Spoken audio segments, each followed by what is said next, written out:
आपल्या सर्वांना माहिती आहे की ईडी एक एनडीएचा महत्त्वाचा घटक दल झालेला आहे। ईडी असेल, आयटी असेल, सीबीआय असेल, जे कोणी, आणि मी सतत बोलत आलेलो आहे, कदाचित पुन्हा एकदा बोलायला लागेल की जे कोणी सरकारविरुद्ध बोलत असतात, असत्यविरुद्ध बोलत असतात, सत्य बोलत असतात, त्यांना सतवलं जातं। आज राजकारण्यांवर ही वेळ आहे। 2024ला जर हेच सरकार बसलं तर पत्रकारांना देखील असंच हैराण केलं जाईल, हे आजपासून तुम्ही ओळखून घ्या। मुख्य गोष्ट हीच आहे, आपण सूरज चव्हाण यांच्या पण केसमध्ये पाहिलं असेल, न्याय आम्ही ह्याच्यासाठीच मागतो आहे कारण जे कंपनीचे मालक आहेत ते मिंदी गटात नेते झालेत म्हणून त्यांना बोलवलं नाही ईडीनी, पण सूरज चव्हाण ज्यांना कर्मचारी आहेत त्या कंपनीमध्ये त्यांना बोलवलं ईडीनी। म्हणजे हा खरा न्याय आपल्या देशात चालला आहे की पाकिस्तानमध्ये चालला आहे?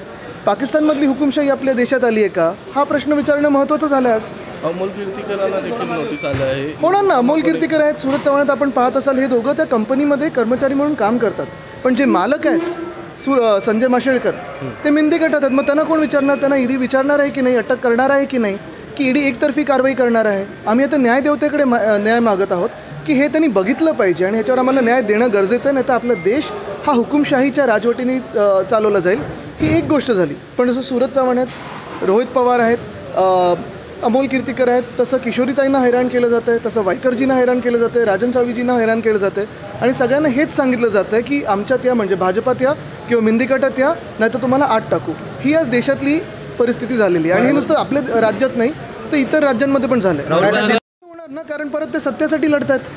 तिकडचे आपण पाहिलं असेल, काही गुंडांनी एका पक्षातल्या त्यांच्यावर हल्ला केला, तरी राहुल गांधींनी प्रत्युत्तर काय दिलं? त्यांना फ्लाइंग किस दिली, प्यार की दुकान, मोहब्बत की दुकान। आणि एका बाजूने तुम्ही बघताय भीती निर्माण केली जाते, नफरत निर्माण केली जाते। मुख्यमंत्र्यांनी तिकडची अशी भूमिका घेणं हे धक्कादायक आहे आणि केंद्रातून त्यांना काही न सांगितलं जाणं, म्हणजे खरं तर राहुल गांधी मला वाटतं Z+ प्रोटेक्टी आहेत, त्यांच्याबरोबर जर असं व्हायला लागलं तर देशात आपल्या कायदा सुव्यवस्था आहे की नाही, खास करून आसाममध्ये आहे की नाही, हा एक मोठा प्रश्न उपस्थित होतो।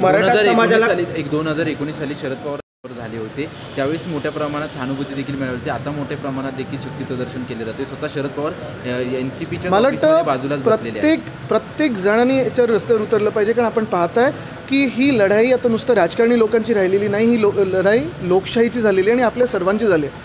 ज्यांना कोणाला आपल्या देशाच्या संविधानामध्ये विश्वास आहे, लोकशाहीत विश्वास आहे, मी तुम्हाला सांगतोय की 2024ला पुन्हा एकदा जर सरकार हे बसलं डोक्यावर तर आपली लोकशाही संपली, निवडणुका होणार नाहीत।